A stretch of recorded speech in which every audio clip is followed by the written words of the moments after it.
നമസ്കാരം. സോഡിയാക് മീഡിയയിലേക്ക് എല്ലാ പ്രേക്ഷകർക്കും സ്വാഗതം. 2025 ജൂലൈ മാസത്തെ ഉത്തര നക്ഷത്രക്കാരുടെ നക്ഷത്രഫലമൊന്ന് പരിശോധിച്ച് നോക്കാം. ഉത്തര നക്ഷത്രത്തിൻ്റെ ആദ്യത്തെ 15 നാഴിക വരുന്ന ചിങ്ങക്കൂറിലാണ്.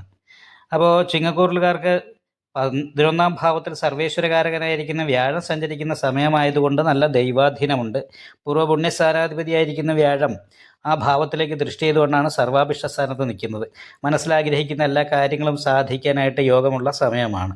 പ്രത്യേകിച്ചും മാളവ്യ യോഗം ചെയ്ത് 10ാം ഭാവത്തിൽ ശുക്രൻ നിൽക്കുന്നത് കാരണം കൊണ്ട് തൊഴിലിൻ്റെ കാര്യത്തിൽ നല്ല അഭിവൃദ്ധി ഉണ്ടാകാനായിട്ട് യോഗമുണ്ട്. മാത്രമല്ല തൊഴിലിൻ്റെ കാര്യത്തിൽ കീർത്തി കേൾക്കാനും സാമ്പത്തിക വർധനവിനും യോഗമുണ്ട്. മനസ്സിലാഗ്രഹിക്കുന്ന എല്ലാ ഭൗതികമായിരിക്കുന്ന സുഖങ്ങളും അനുഭവിക്കാനായിട്ട് സാധിക്കും. അതേപോലെ തന്നെ അലങ്കാര വസ്തുക്കൾ, സുഖഭോഗ വസ്തുക്കളൊക്കെ വാങ്ങാനും വീട് മുടി പിടിപ്പിക്കാനും ഒക്കെ യോഗമുള്ള സമയമാണ്. എന്നാൽ ലഗ്നത്തിൽ നിൽക്കുന്ന ചൊവ്വ ലഗ്നകുജ ക്ഷതധനു എന്ന് പറയുന്നൊരു യോഗം ചെയ്താണ് നിൽക്കുന്നത്. അത് കാരണം ശരീരത്തിന് ചതവ്, തലവേദന, ദേഷ്യം, എടുത്തുചാട്ടം ഇങ്ങനെയുള്ള കാര്യങ്ങളൊക്കെ അനുഭവപ്പെടാൻ സാധ്യതയുണ്ട്. അതേപോലെ തന്നെ നിവർത്തിസ്ഥാനത്ത് രാഹുവാണ്. എന്തിനിറങ്ങി പുറപ്പെട്ടാലും ആദ്യം ഒരു തടസ്സം വരാനും ഇടയ്ക്കിടയ്ക്ക് ശാരീരികമായിട്ടുള്ള അസ്വസ്ഥതകൾ ഉണ്ടാകാനും യോഗമുണ്ട്. കാരണം അഷ്ടമത്തിലാണ് ശനി സഞ്ചരിക്കുന്നത്. ആയുർകാരകനായതുകൊണ്ട് ദീർഘായുർ യോഗമാണെങ്കിൽ പോലും ഇടയ്ക്കിടയ്ക്ക് ശാരീരികമായ അസ്വസ്ഥതകൾ അനുഭവപ്പെടാൻ സാധ്യതയുള്ള ഒരു സമയമാണ്. എന്നാൽ ഉത്തരനക്ഷത്രത്തിൻ്റെ അവസാനത്തെ 45 നാഴികയിൽ ജനിച്ചവരെ സംബന്ധിച്ച് 10ാം ഭാവത്തിലാണ് സർവേശ്വരകാരകനായിരിക്കുന്ന വ്യാഴം സഞ്ചരിക്കുന്നത്. ഇപ്പോൾ ചാരവശാൽ 10ൽ വ്യാഴം നിൽക്കുന്ന അത്ര അനുകൂലമായിരിക്കുന്ന ഗുണഫലങ്ങൾ പറയാൻ സാധിക്കില്ല. എങ്കിലും ഭാഗ്യാധിപതിയായിരിക്കുന്ന ശുക്രൻ ഭാഗ്യസ്ഥാനത്ത് ബലവാനായി നിൽക്കുന്നത് കൊണ്ട് എല്ലാ ഭാഗ്യങ്ങളും അനുഭവിക്കാനായിട്ട് സാധിക്കും.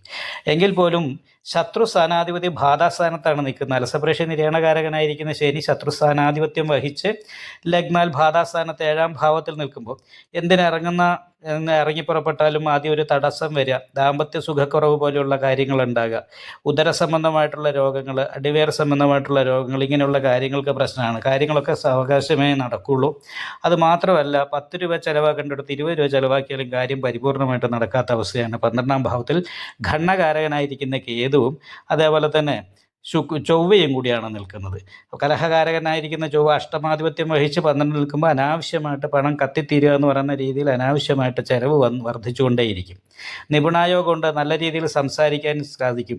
അതുപോലെ തന്നെ ചെയ്യുന്ന പ്രവൃത്തി നിപുണതയോടുകൂടി ചെയ്യാനായിട്ട് സാധിക്കും. അപ്പം വേണ്ട രീതിയിൽ മറ്റുള്ളവരോട് സംസാരിച്ച് നമ്മൾ ആഗ്രഹിക്കുന്ന കാര്യങ്ങൾ അനുകൂലമാക്കി എടുക്കാനായിട്ട് സാധിക്കുന്ന ഒരു മാസമാണ്. അതേപോലെ തന്നെ സാമ്പത്തികത്തിൻ്റെ കാര്യത്തിൽ നോക്കുമ്പോൾ 2ാം ഭാവാധിപതി ഭാഗ്യസ്ഥാനത്ത് സ്വക്ഷേത്ര ബലവാനായി നിൽക്കുന്നത് കാരണം കൊണ്ട് സാമ്പത്തിക ലാഭത്തിന് യോഗമുള്ള സമയമാണ്. കർമ്മസ്ഥാനത്ത് വ്യാഴമാണ് നിൽക്കുന്നത്. മനസ്സിലാഗ്രഹിക്കുന്ന എല്ലാ കാര്യങ്ങളും പൂർത്തീകരിക്കാനായിട്ട് സാധിക്കും. 4ാം ഭാവാധിപതിക്ക് 4ലേക്ക് ദൃഷ്ടിയുണ്ട്. കുടുംബ സംബന്ധമായിട്ടുള്ള സുഖം അനുഭവിക്കാനായിട്ടും കുടുംബക്കാരിൽ നിന്നും അനുകൂലമായിരിക്കുന്ന ഗുണഫലങ്ങൾ അനുഭവിക്കാനും ഒക്കെ യോഗമുള്ള സമയമാണ്. പക്ഷേ ശത്രുദോഷത്തിൻ്റെതായിരിക്കുന്ന ദുരിതമുള്ളത് കാരണം ശത്രുദോഷ പരിഹാരം ചെയ്യാനായിട്ട് പ്രത്യേകം ശ്രദ്ധിക്കണം. കാരണം ശനീശ്വരനായത് കാരണം കൊണ്ട് 7ാം ഭാവത്തിൽ നിൽക്കുന്ന ശനി ആയതുകൊണ്ട് അയ്യപ്പ ക്ഷേത്രത്തിൽ നീരാഞ്ജനം വഴിപാട് ചെയ്യണം, ഗണപതി ഹോമം ചെയ്യണം, അതേപോലെ തന്നെ നാഗപൂജ ചെയ്യണം.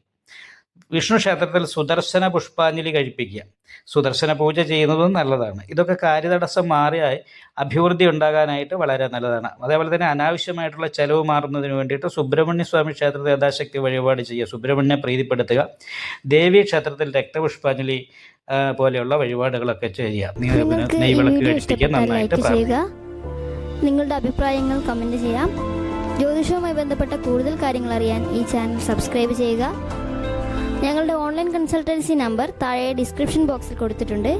ആവശ്യമുള്ളവർക്ക് കോൺടാക്റ്റ് ചെയ്യാവുന്നതാണ്.